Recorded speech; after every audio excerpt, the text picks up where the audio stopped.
uga mahadcelinayaa sida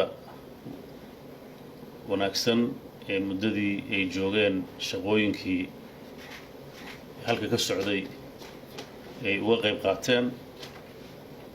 waxaan runtii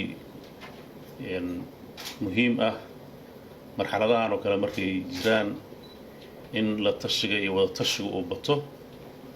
Jubbaland iyo Puntland shirkii u qabsoomay wixii ka soo baxay war-saxaafadeedkii ayaa lagu akhriyey.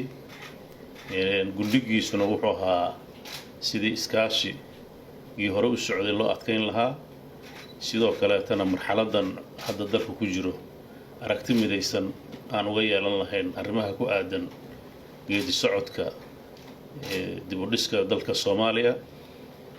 runtii waxaan rajaynaynaa kulamada ka dhici doona magaalada caasimadda ana in ay ku soo gabagaboobi doonaan si wanaagsan oo maslaxadda ummadda danteeda ku jirto. wixii halkaa ka soo baxana kulley waqtigeeda ayay ahaan doontaa haddii ilaah idinka dhigo. waxaan runtii hadalkii ku soo gabagabaynayaa in kulankii halka dhacay uu kulan muhiim ahaa. guddiyadii kala duwanaa ee ka qayb qaatana ay runtii aad u lafagureen xaaladda dalku marayo iyo marxaladda hadda ku aadan. intaasna waxaan rajaynayaa inay waxtar u noqon doonto dhismaha dowladnimada Soomaaliya. intaasaa hadalkay uga baxayaa. madaxweyne ku soo dhawow. waad mahadsantihiin.